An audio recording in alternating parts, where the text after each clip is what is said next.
요소수 품귀 현상에 이어 목재 품귀 현상이 세계 곳곳에서 일어나고 있습니다. 그리고 이로 인해 그동안 요소수로 힘들어하던 한국을 비웃던 일본이 목재가 부족해 집도 짓지 못할 지경이라고 하는데요. 자세한 내용 소개해드리도록 하겠습니다. 현재 전 세계적으로 중국 때문에 생겨나고 있는 요소수 품귀 현상으로 인해 여러 나라들이 고통받고 있습니다. 한국 역시 중국에게 많은 양을 의존하고 있었기에 다른 나라와의 외교를 통해 새로운 수입처를 열거나 환경 파괴의 주범이었던 기존의 요소수를 추출하던 방식을 벗어나 친환경적인 기술을 개발해 대체하는 등 다양한 노력을 기울이고 있습니다. 하지만 이처럼 한국이 이번 사태를 해결하기 위해 노력하고 있을 때 뒤에서 비웃으며 조롱하던 나라가 있었습니다.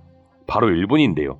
일본은 한국보다 디젤의 사용량이 적은 편이라 요소수가 부족하긴 해도 자체적으로 생산하고 있는 암모니아를 활용해 그럭저럭 버티고 있었기 때문입니다. 물론 다들 아시는 것처럼 한국이 기술력이 부족해 일본처럼 요소수 자체 생산을 못하는 건 아니었습니다. 실제로 한국에선 2010년도까지는 요소수 공장이 있었고 당시만 해도 요소를 무려 15만여 톤이나 자체 생산해 국내 수요의 절반가량을 담당할 만큼 충분한 기술력을 보유하고 있었죠. 그럼에도 자체 생산을 중단했던 것은 쉽게 말하자면 일종의 가성비의 문제였습니다. 이제 한국은 더 이상 기술 후진국이 아니었기 때문에 값싼 노동력을 제공하는 중국에게 요소수를 맡긴 것이죠. 사실 요소 제조엔 별다른 고도의 기술은 필요하지 않다고 합니다. 그렇기에 한국 역시 차라리 중국 등에서 나오는 저렴한 요소를 수입해 사용하고 그 시간에 고도의 기술력을 키우는 방법을 선택한 것이죠. 물론 이러한 미래를 예측하지 못한 한국 정부의 책임이 없는 것은 아닙니다. 하지만 일본의 네티즌들이 떠들어대는 것처럼 기술력이 없어 일본에게까지 부탁할 지경은 아닌 것이죠.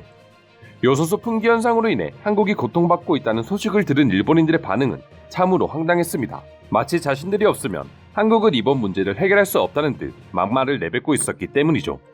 한국의 요소수 부족 기사를 읽은 일본의 네티즌들은 일본을 넘는 한국의 기술력과 경제력이라면 아무런 문제가 없겠죠. 일본에는 절대 의존이나 부탁을 해서는 안 됩니다. 부디 자국에서 해결해주세요. 일본보다 소득이 많다고 기뻐하던 한국이기에 일본의 협력을 요구하지 마십시오. 한국이 선진국이라면 스스로의 힘으로 국면을 타개하십시오라며 그동안 한국에게 밀려 세계적으로 무시받던 치욕을 갖고 싶어 안달난 반응들을 보여주었습니다. 그러나 드디어 한국을 이겼다며 기뻐하던 일본인들을 또다시 좌절에 빠지게 할 일은 이미 얼마 전부터 진행되고 있었습니다. 바로 요소수 품귀 현상에 못지않은 목재 부족 현상이 일어나면서 목재 가격이 치솟는 일명 우드쇼크가 일본을 강타하고 있던 것입니다. 우드쇼크 현상은 요소수 현상과 아주 비슷한 흐름을 취하고 있습니다. 중국에서 일어난 요소수 부족이 전 세계로 퍼져나간 것처럼 미국에서 전염병 사태로 인해 재택근무가 늘고 저금리가 지속되면서 주택 건설 및 인테리어 수요가 폭발적으로 증가했다고 합니다. 이로 인해 주택을 짓기 위한 목재의 사용량이 늘게 되었고 미국에서 목재가 부족해지자 우드쇼크 현상이 벌어지고 만 것입니다. 결국 미국 쪽으로 목재가 몰리게 되자 가장 타격을 받은 것은 다름 아닌 일본이었습니다. 한국과 달리 일본은 목재 주택이 많은 비중을 차지하고 있으며 70%를 수입에 의존하고 있다 합니다. 하지만 미국 시장이 자국은 물론 유럽의 목재까지 빨아들이면서 일본으로 향하는 물량이 크게 감소하게 된 것입니다. 물론 한국 역시 우드쇼크로 인한 영향이 없다고는 할 수 없지만 목재 단독주택의 비율이 높은 일본에 비한다면 미미하다고 할 수 있습니다. 반면 일본의 경우 목재 수입량이 줄어들면서 수입 목재 가격이 30% 이상 급등하게 되었고 이로 인해 일본산 목재 가격까지 덩달아 뛰어오르기 시작했습니다. 일본 건설 회사들이 질 낮은 일본산 목재를 어쩔 수 없이 대체재로 쓰기 시작했기 때문이었죠. 결국 우드쇼크로 인해 일본 내 주택 건축이 지연되면서 건설업 전반의 수익성이 떨어지게 되었고 전염병 이후 일본에서도 교외 단독주택 수요가 늘고 있었기에 목재 품귀 현상의 충격이 이미 건설 시장 전체로 번지게 되고 만 것입니다. 현재 일본의 주택 건축 비용에서 목재가 차지하는 비중은 10%로 추산되고 있습니다.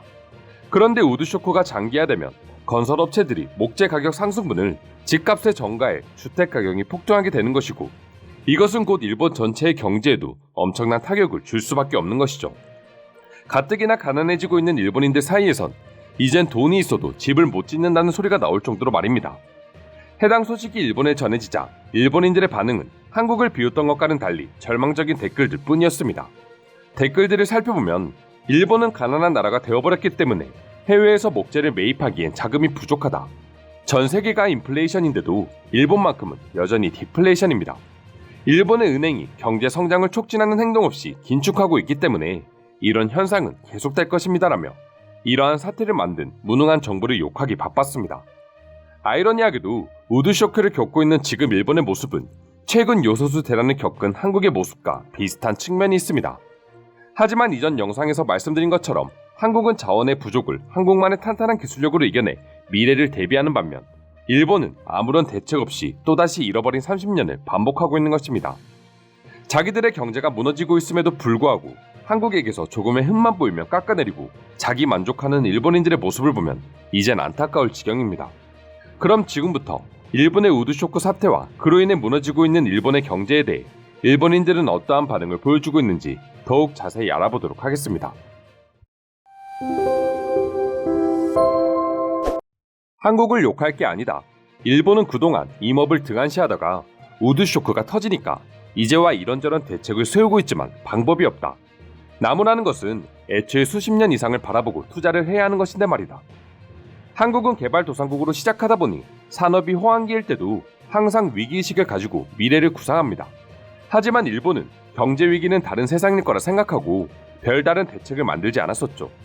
지금 일본의 위기는 미국 탓도 중국 탓도 아닌 오로지 일본 탓입니다. 미국에서는 어느 정도 목재 가격이 진정되어 가고 있다고 들었다. 그런데도 일본의 가격은 여전히 하늘로 치솟고 있다. 결국 목재상들이 위기를 빌미로 내 집 마련이 꿈인 국민들의 돈을 남몰래 착취하고 있는 것이다. 정말 돈이 나면 나라도 팔아먹을 사람들이다. 목재만이 아닙니다. 주택 설비 기기도 부족한 상황이며 이웃집도 신축을 눈앞에 두고 있었는데 목재가 없어서 입주가 언제 될지도 모르는 상태라고 합니다. 삼나무 꽃가루 알레르기 때문에 매년 힘이 듭니다. 삼나무를 건축에 사용할 수는 없는 것입니까?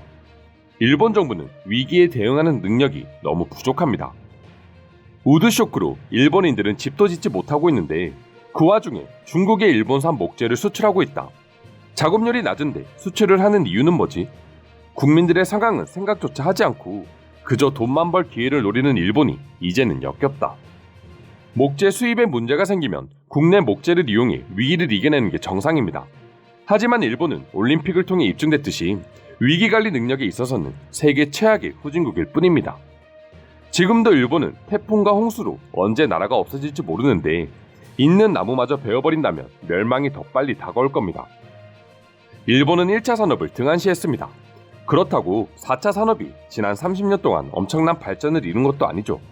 오히려 한국에게 쫓겨 전전긍긍하고 있는 신세가 되어버렸는데 일본 정부는 우드쇼크를 계기로 반성해야 합니다. 이상으로 우드쇼크 사태로 위기를 겪고 있는 일본 상황 소개해드렸습니다. 오늘도 끝까지 영상 시청해주셔서 감사드리며 여러분들의 구독과 좋아요는 영상 제작에 큰 힘이 됩니다. 이상 종크TV였습니다.